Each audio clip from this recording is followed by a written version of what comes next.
Thanks for joining St. George News at 8. I'm Scott Beadle.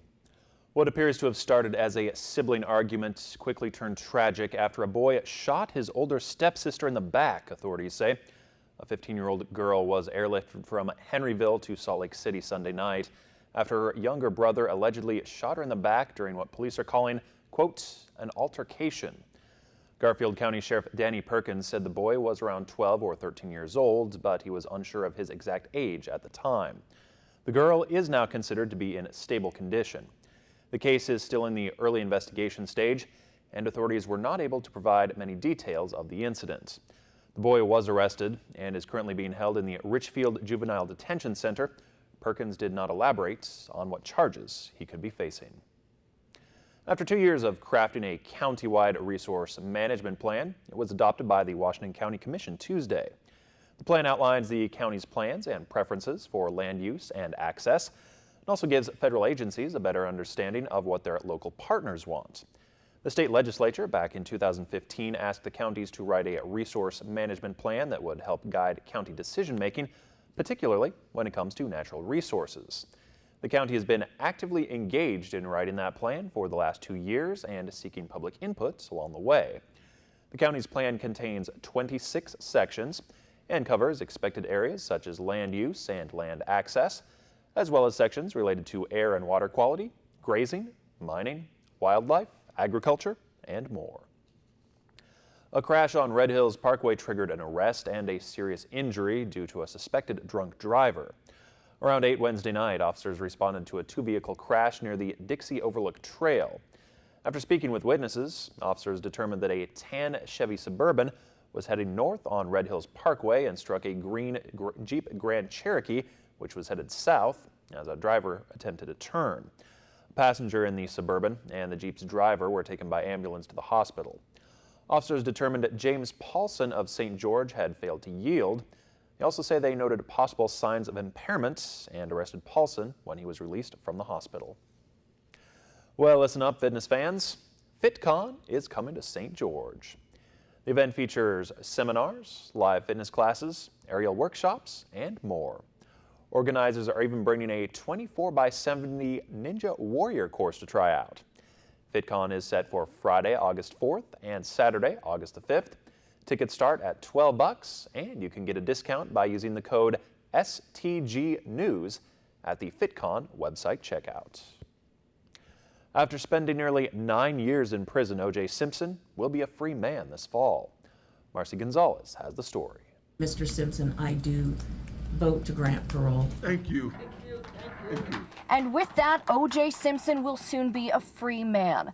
Our decision, although difficult, is fair and just.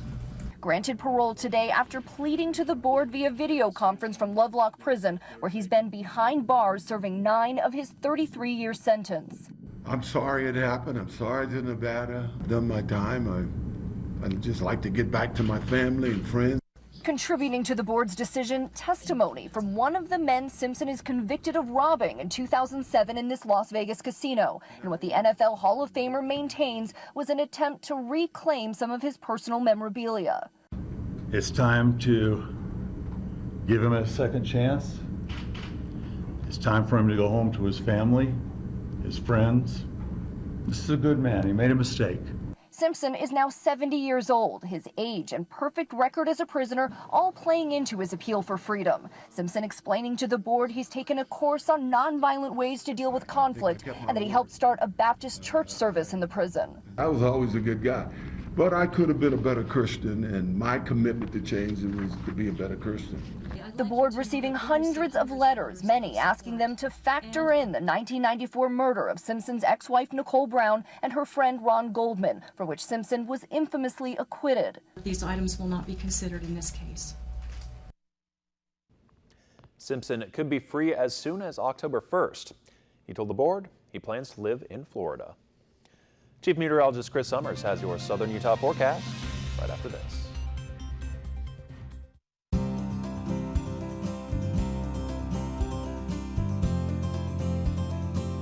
The weather tonight is brought to you by AWI Networks, smarter internet.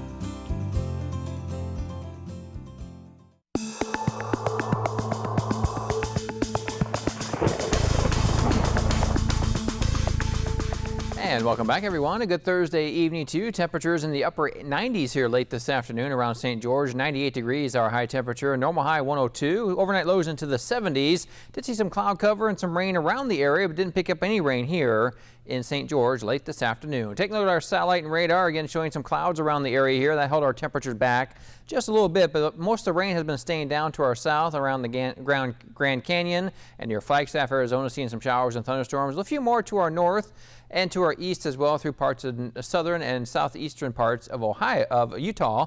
And we'll see the temperatures actually staying in the upper 90s the next couple of days, but the triple digits. We'll be back in our forecast here as we get into the weekend.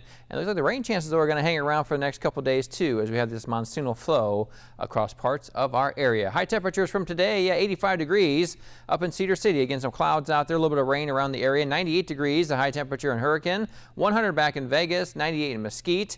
And 86 degrees a high in Enterprise late this afternoon. Taking a look at our forecast for tonight. Still going to keep some isolated chances of rain in the forecast overnight. Maybe a 20 to 25% chance of seeing a few showers or thunder showers out there. 58 degrees, a little cooler up in Cedar City. The mid 70s from St. George to Mesquite to Hurricane as you wake up early on our Friday. Now, guys, we go through the day on Friday. I see a few more clouds around Cedar City. Again, mostly sunny skies expected. May see an isolated shower or thunderstorm. 88.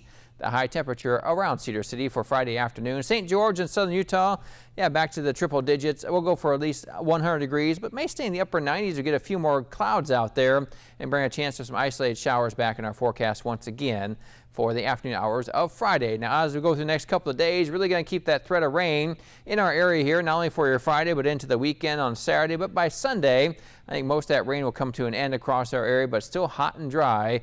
And we'll see those warmer temperatures returning, especially Sunday, and more of those warm temperatures around by early next week. Here's what it looks like on our surface map. A little bit of green coming back into the area, and that's some scattered showers and thunder showers, not only for us, but actually parts of Arizona, back into parts of western Colorado. But still hot in Nevada. That's going to be sure. We're sure to keep those temperatures into the triple digits across southern Nevada as we head through the day on our Friday. Here's a look at our high temperatures. Cedar City, 88 degrees on Friday, 90 degrees over Newcastle and Enterprise. Again, a few scattered showers out there possible in the afternoon.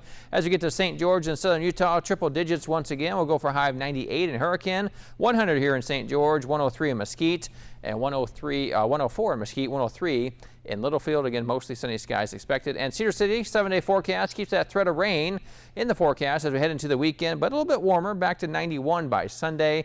And even more threat of rain for Cedar City as we head to early next week with temperatures upper 80s to low 90s. Now for St. George and southern Utah, we're going to keep the triple digits around.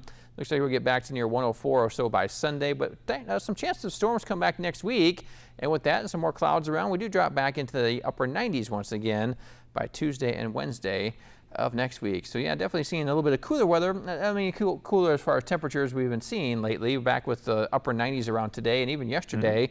And that threat of rain too. We didn't see a lot of rain here in St. George, but around us was picking up some of that rain, and that helped with the cloud cover coming into our area and keeping those temperatures back just a few degrees. And dipping back into those 90s, that's okay. Yeah, we'll take that here in July, that's for sure. Thanks, Chris.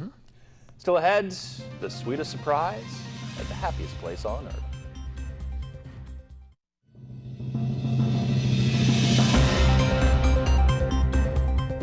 Foster parents Tom and Courtney Gilmore had the ultimate present for their kids at Disney World earlier this year. Mickey Mouse surprised them with their adoption date. Just look at those faces. The video shows 12-year-old Janelle and 10-year-old Elijah being overwhelmed with emotion. This video has been seen about 1.5 million times since it was shared on Facebook earlier this month. Gilmore says she hopes this video will draw attention to the foster care system. Yeah, what a great surprise, and having Mickey involved, and that's always a good thing. And just priceless reactions from the kids. That's such a special moment, and something that we'll remember forever, of course, and right there at Disneyland too. Oh, great stuff. Well, thanks for watching. Hey, we hope you have a great night.